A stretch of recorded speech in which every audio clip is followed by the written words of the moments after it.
1956년도에 미국 사회를 떠들썩하게 만든 한 사건이 있었습니다.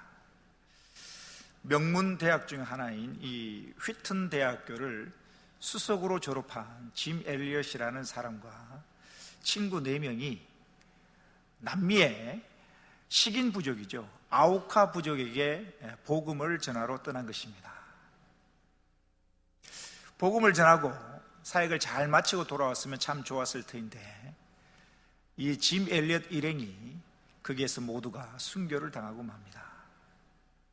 이를 보고 미국의 많은 언론사들이 대서특필을 하죠. 그 중에 한 언론사가 이렇게 타이틀을 씁니다. 이 무슨 낭비인가. 그도 그럴 것이 짐 엘리엇이 그때 순교당할 나이가 28살이었습니다. 명문대학의 수석으로 졸업했고 사회에서 할 일이 아직 많고 유능하고 젊은 친구인데 식인 부족에게 복음을 전하러 갔다가 28살의 나이에 죽었으니, 그래서 세상 사람들은 말합니다. 이 무슨 낭비인가. 짐 엘리엇의 아내가 기자들을 불러서 인터뷰를 합니다. 살아생전 짐 엘리엇이 쓴 일기장을 공개를 하는데 그 일기장에는 이렇게 기록되고 있습니다.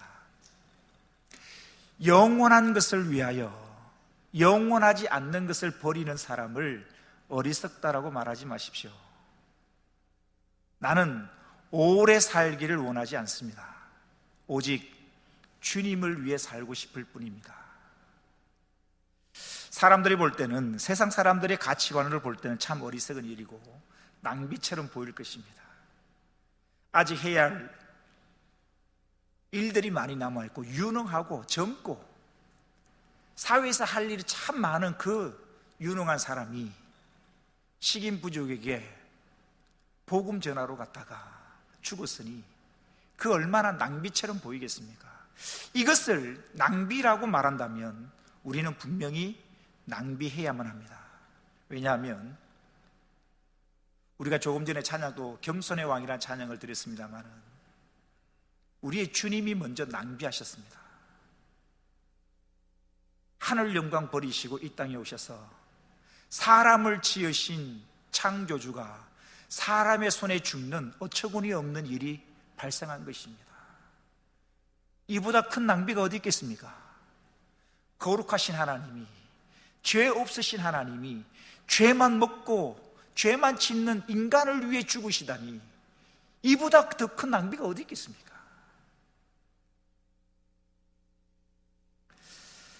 기독교 역사는 십자가 때문에 사랑의 낭비를 하는 사람들이 이어온 역사입니다. 그 사랑의 낭비가 사람을 살렸고 교회를 살렸고 세상을 살린 것입니다. 사랑하는 성도 여러분, 이 자리에 있는 우리 모두는 갚을 길 없는 사랑의 빚을 진 사람들입니다. 세상 사람들은 낭비다, 어리석다라고 말할지 모르지만 우리는 사랑의 빚진 자이기에 그 사랑을 전해야 될 책임과 의무가 있는 줄로 믿습니다. 이제 주님께 받은 그 사랑을 이제 우리도 아직까지 이 놀라운 주님의 사랑을 알지 못하는 자들에게 사랑을 전할 수 있는 사랑의 전달자가 되기를 주의 이름으로 축원합니다. 지난 주일부터 우리 이번 주 특별 새벽 기도회 기간 동안 계속해서 우리 요한복음 19장의 말씀을 살펴보고 있습니다. 오늘 이제 금요일을 맞이하여 그 요한복음 19장 연이어서 말씀을 보기를 원합니다.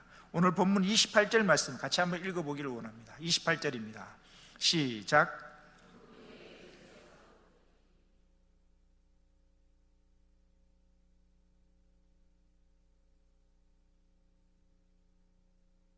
그 후에라고 되어 있습니다. 이 그 후에라는 것은 바로 앞부분에 있는 27절의 내용인데요, 예수님께서 예수님의 어머니 마리아를 사랑하는 제자 요한에게 부탁하시는 그 사건을 말합니다. 27절을 보십시오.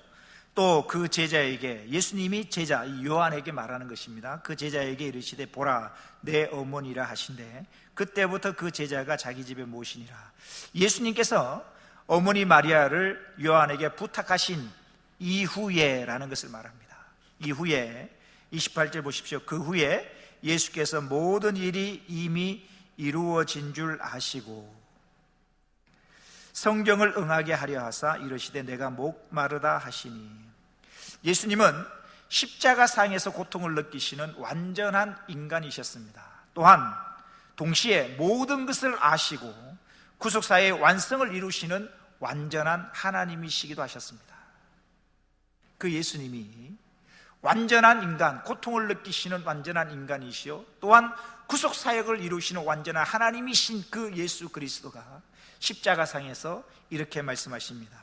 다시 28절 보시면 성경을 응하게 하려 하사 이르시되 내가 목마르다.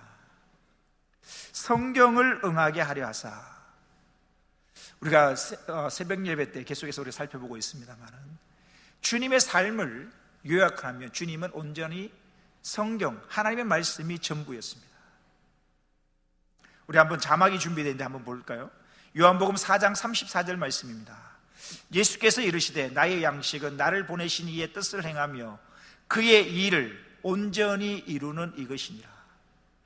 나를 보내시니 하나님의 뜻을 행하며 그의 일, 하나님의 일을 온전히 이루는 것, 이것이 주님의 관심사였습니다. 또 하나 볼까요? 요한복음 5장 36절입니다. 내게는 요한의 증거보다 더 큰 증거가 있으니 아버지께서 내게 주사 이루게 하시는 역사, 아버지께서 내게 주사 이루게 하시는 역사, 곧 내가 하는 그 역사가 아버지께서 나를 보내신 것을 나를 위하여 증언하는 것이요, 자신을 그리스도로 증거하는 일을 말하는 것입니다. 이건 역시 하나님께서 예수님에게 주신 그 일을 이루시려고 하셨다는 사실입니다. 한 절 더 보겠습니다. 요한복음 17장 4절입니다. 아버지께서 내게 하라고 주신 일을 내가 뭐하여? 내가 이루어. 아버지께서 내게 하라고 주신 일을 내가 이루어서 아버지를 이 세상에서 영화롭게 하였사오니. 주님의 관심사는 뭐냐? 하나님께서 맡기신 그 일을 이루시는 일에 관심이 있었고, 그러므로 말미암아 하나님이 나에게 맡기신 일을 이룸으로 말미암아 하나님을 영화롭게 하는 일에 주님의 관심사가 있었던 것입니다. 오늘 본문 28절 내용도 마찬가지입니다.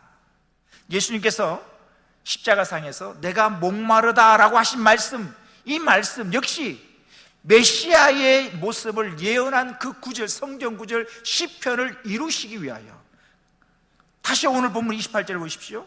그 후에 예수께서 모든 일이 이미 이루어진 줄 아시고 성경을 응하게 하려 하사. 이때 성경이라는 것은 메시아의 모습을 예언한 시편의 말씀을 말하는 것입니다. 성경을 응하게 하려 하사, 성경을 이루게 하시려고 내가 목마르다라고 말씀하시는 모습입니다. 그 시편, 메시아의 모습을 예언하고 있는 시편 69편 21절에 이렇게 기록합니다. 보십시오. 그들이 슬개를 나의 음식물로 주며 목마를 때에는 초를 마시게 하였사오니. 이 시편 말씀, 이 메시아의 모습을 예언한 이 시편 69편 21절의 말씀을 이루게 하시려고 주님이 십자가상에서 말씀하십니다. 내가 목마르다. 예수님께서는 십자가에서 극도의 고통을 겪고 있으면서도 그 고통을 표현하는 한마디 한마디 말씀 속에서도 하나님의 말씀을 이루시고 계신다는 사실입니다. 하지만 오늘 본문의 말씀을 우리가 오해해서는 안 됩니다. 예수님이 목마르시지 않음에도 불구하고 성경에 기록되어 있는 그 메시아의 예언을 이루시려고 그냥 목마르다라고 말씀하신 것이 아니었습니다. 실제로 예수님은 목마르셨습니다. 채찍에 많이 맞으셨습니다. 채찍에 맞으심으로 말미암아 많은 과다출혈과 수분을 많이 빼앗긴 것입니다. 그리고 십자가에 달리셨습니다. 손과 발에 못이 박힘으로 말미암아 몸속에 있는 혈액들이, 피들이 쏟아진 것입니다. 갈증을 느꼈을 것입니다. 예수님이 오전 9시 십자가에 매달려서 오후 3시에 돌아가셨으니 가장 뜨거운 낮 정오 12시부터 오후 3시까지 멀쩡한 사람도 햇볕에 그냥 가만히 있으면 쓰러질 지경입니다. 그런데 그 뜨거운 태양볕 아래 손과 발에 못이 박힌 상태에서 출혈을 하고 계셨으니 목이 마르실 만도 하셨습니다.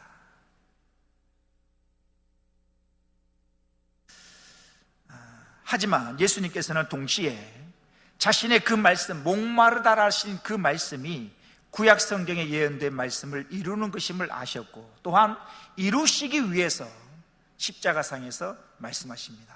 내가 목마르다. 예수님께서는 현재의 고통스러운 상태에 대해서 불평하거나 원망하시지 아니하시고, 오히려 그 고통스러운 순간조차도 메시아에게 예언되어진 그 말씀을 기억하시고 말씀을 이루시려고 하고 계신다는 사실입니다. 결국 예수님은 십자가에서 마지막 순간까지도 하나님의 말씀을 기억하셨고 하나님의 말씀을 이루시는 모습을 우리는 발견할 수가 있는 것입니다. 예수님의 삶을 한번 우리 돌아보십시다. 예수님이 이 땅에 오신 것, 구약에 예언되어 있는 하나님의 말씀을 이루기 위함입니다. 이 땅에서의 삶, 이 땅에서의 모든 삶은 다 하나님의 말씀을 이루기 위한 삶이었습니다. 하나님의 말씀하신 것을 이루어서 하나님을 영화롭게 하기 위하여 주님은 모든 발자취 행동 하나하나를 하셨던 것입니다. 그리고 마지막 십자가 죽음도 세상 죄를 지고 가는 하나님의 어린 양으로서 예수님께 주어진 사명을 다하시는 모습이었습니다. 그리고 십자가 위에서조차도 메시아를 향하여 예언하신 그 말씀을 이루시고 계시는 주님의 모습입니다. 우린 주님의 이 모습을 통해서 나의 모습을 돌아볼 수 있습니다. 과연 나는 어떨까? 과연 하나님의 말씀을 귀히 여기고 있는 것일까? 어른들이 말씀하시는 말씀 중에 이런 말씀이 있죠. 귀담아 듣는다, 말을 귀담아 듣는다라는 표현이 있습니다. 사랑하는 성도 여러분, 정말 우리는 하나님의 말씀을 귀담아 듣고 있는 것일까요? 성경은 하나님께서 하신 말씀이 기록된 책입니다. 내가 하나님이 하신 말씀을 얼마나 귀담아 듣고 그 말씀을 얼마나 소중히 여기며 그 말씀을 얼마나 내가 묵상하며 내가 그 말씀을 얼마나 이루려고 주님처럼 내가 그 말씀을 내 삶 속에서 이루며 행하며 살려고 내가 얼마나 발부둥치며 애쓰고 있는가라는 것이죠. 입술의 고백이 중요하지 않습니다. 우리는 신앙생활을 입술로 하는 자들이 아닙니다. 삶으로 고백해야 합니다. 삶으로 나타내야 합니다. 주님이 마태복음 7장 21절에 우리의 삶이 얼마나 중요한지에 대해서 말씀하고 계십니다. 마태복음 7장 21절 이하를 보십시오.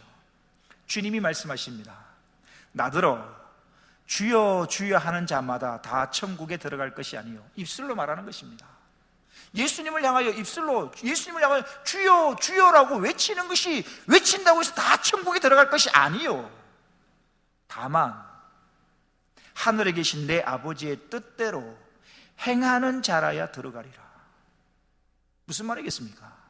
행함이 없는 입술의 고백 가지고는 천국 갈 수 없다는 이야기입니다. 그날에 22절 보십시오. 그날 마지막 날입니다.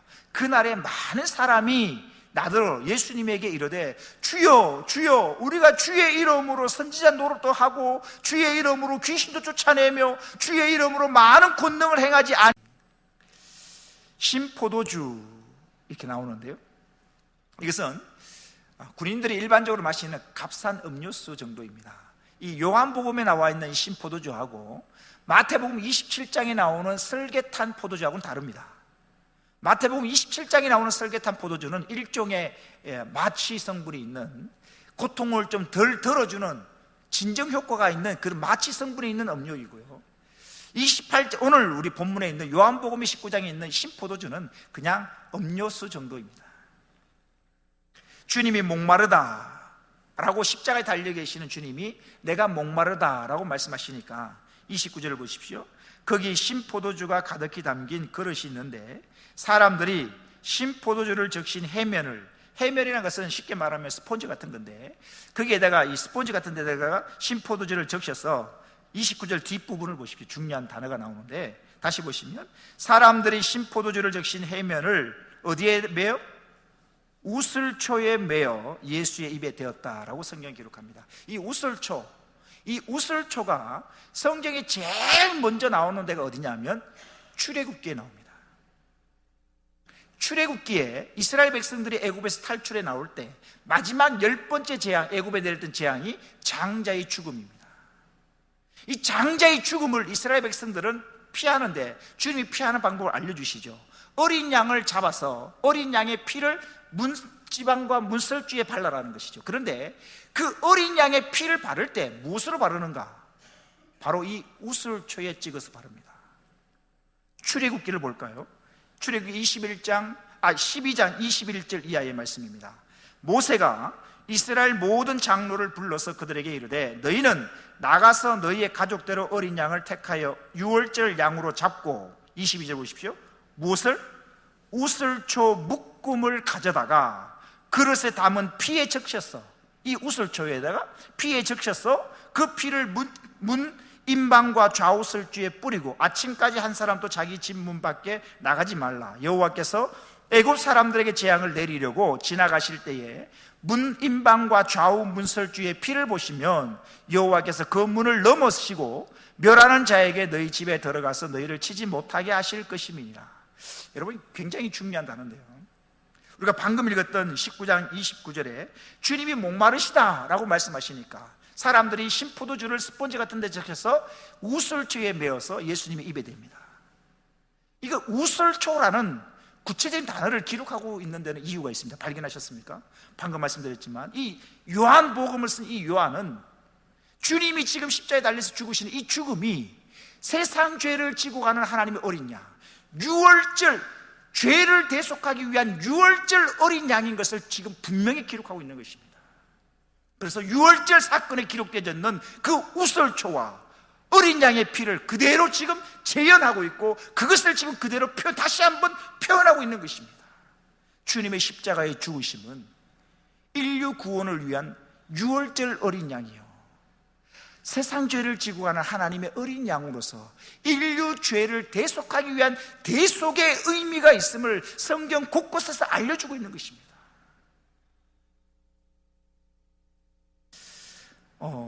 하나 더 살펴보면요,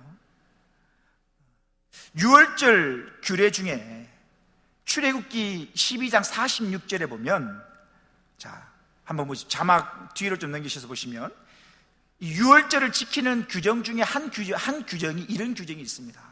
한 집에서 먹되 그 고기를 조금도 집 밖으로 내지 말고 뭘 꺾지 마라?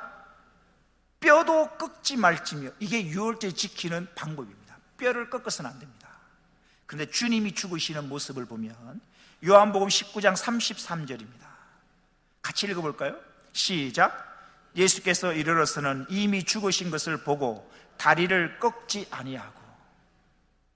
철저히 주님이 죽으심은 유월절 어린 양이심을 요한은 성경 곳곳에서 알려주고 있는 것입니다. 그리고요, 유월절을 지킬 때 이 유월절 어린 양을 잡을 때 언제 잡냐면 예비일날 오후 3시에 이 유월절 어린 양을 잡습니다. 주님이 죽으신, 주님이 운명하신 시간이 언제냐면 유월절 예비일 오후 3시에 주님이 운명하십니다. 철저히 주님은 세상 죄를 지고 가는 하나님의 어린 양으로서 대속의 개념을, 주님이 우리의 죄 때문에 죽으신 것을 요한복음을 쓰고 있는 이 요한은 성경 곳곳에서 우리에게 일러주고 있다는 사실입니다. 다시 29절 보십시오.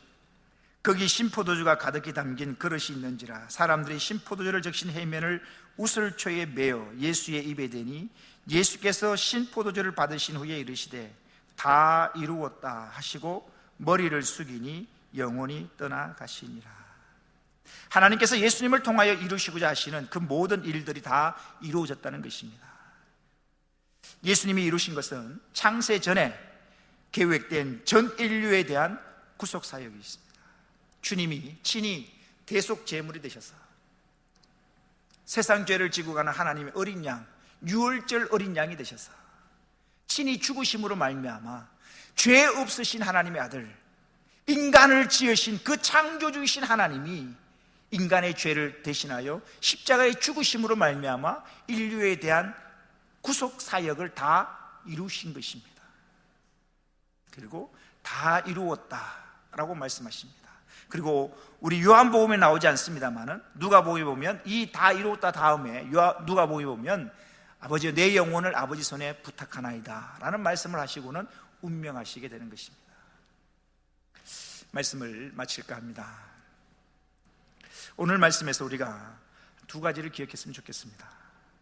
첫째는 예수님은 이 땅에 오시는 탄생부터 이 땅에서 살아가시는 모든 삶, 심지어 십자가 위에서조차도 철저히 하나님의 말씀을 이루는 삶을 사셨다는 사실입니다. 예수님께는 하나님의 말씀이 전부였습니다. 우린 예수님의 모습을 보면서 나의 모습을 한번 보십시다. 예수님은 정말 하나님의 말씀이 전부였습니다. 과연 나는 나에게 하나님의 말씀이 차지하는 비중이 얼마나 될까? 나에게도 하나님의 말씀이 전부입니다라고 고백할 수 있을까? 나는 무엇을 귀히 여기며 무엇을 위해 살고 있는가? 여러분, 제가 서두에 말씀드렸던 짐 엘리엇이라는 선교사님, 명문대학을 수석으로 졸업했습니다. 앞길이 창창하신 분입니다. 굳이 본인이 선교를 안 나가도 됩니다. 선교사 가려고 하면 왜 식인 부족에 갑니까? 좀 더 편한 데 갈 수가 있죠. 하지만 주님께 받은 사랑 때문에 그 받은 사랑의 주체가 할 수 없어 그 젊은 나이에 아무도 가기를 꺼려하는 식인 부족에게 복음을 전하러 갔다가 28살 나이에 순교를 당하고 만 것입니다. 짐 엘리엇 선교사는 예수님처럼 땅끝까지 이르러 내 증인되라 하신 주님의 그 말씀을 귀히 여겼고 온전히 순종하는 이루는 삶을 사셨던 것입니다. 욥기 23장 12절의 말씀에 이런 말씀이 있습니다. 같이 한번 읽어보겠습니다. 시작. 내가 그의 입술의 명령을 어기지 아니하고 정한 음식보다 그의 입의 말씀을 귀히 여겼도다. 욥의 고백입니다. 우리가 똑같은 육체를 가진 욥이란 사람은 이렇게 고백합니다. 제가 다시 읽겠습니다. 내가 그의 입술의 명령, 하나님의 말씀이죠. 내가 하나님의 말씀을 어기지 아니하고 또 정한 음식보다, 육신을 위해서 먹는 음식보다 그의 입의 말씀, 하나님의 말씀을 더 귀히 여겼도다. 이건 우리와 똑같은 육체를 가진 욥이 한 고백입니다. 우리와 똑같은 육체를 가진 누군가는 음식보다 하나님의 말씀을 더 귀히 여겼습니다. 누군가는 자기의 생명과 나의 출세와 나의 부귀 명화보다 하나님의 말씀을 더 귀히 여겨 내 생명도 아깝지 않게 주님께 드렸다는 사실입니다. 똑같은 하나님을 섬기고 있는데 똑같은 하나님을 주라고 고백하는 우리는 어떻게 살고 있는가? 나에게 과연 하나님이 전부일까? 우린 찬송을 부를 때 가사에 따라 그런 찬송을 부릅니다. 나의 전부이신 주님이라고 노래 부르기도 하고 나의 생명 되신 주님이라고 노래 부르기도 합니다. 입술로 고백합니다. 하지만 정말 내 삶 가운데 하나님이 내 삶의 전부가 되냐는 것이죠. 진짜냐는 것이죠. 사탕 발림 같은 입술에 발려있는 그런 말에 지나지 않는 거냐는 것이죠. 사랑하는 성도 여러분,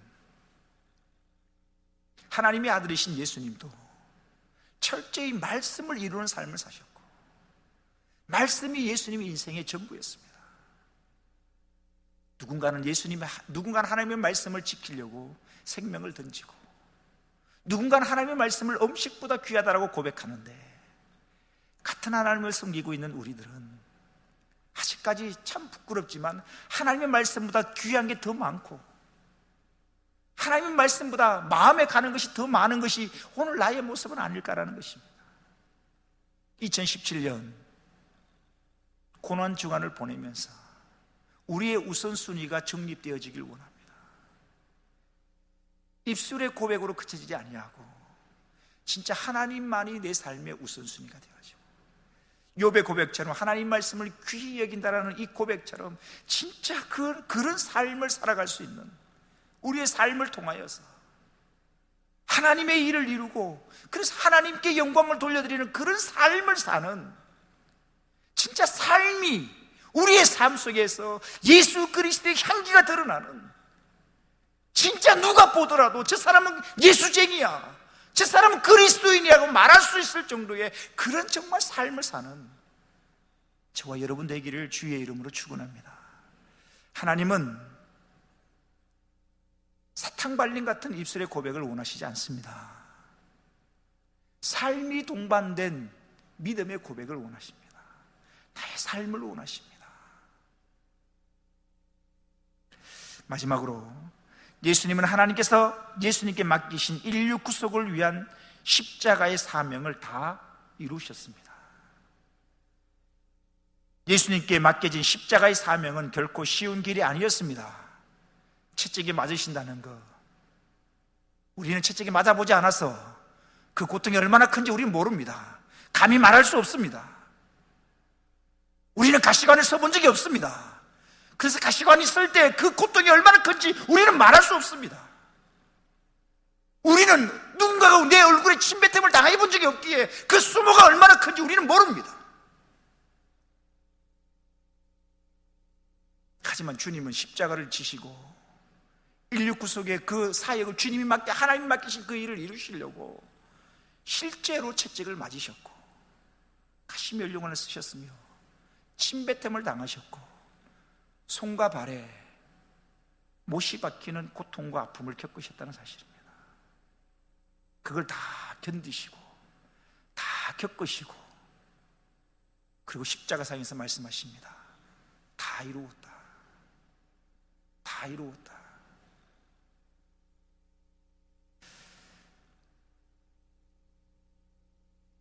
주님이 그 모든 고통과 아픔을 참아내신 이유는 바로 저와 여러분을 사랑하셨기 때문입니다. 우린 여기서 두 가지를 적용해 볼 수 있는데, 하나는 지금까지는 내 자신을 위해서 살았다면 이제는 지금부터라도 사랑의 빚진 자로서 우리가 주님을 위해 살아야 된다는 사실입니다.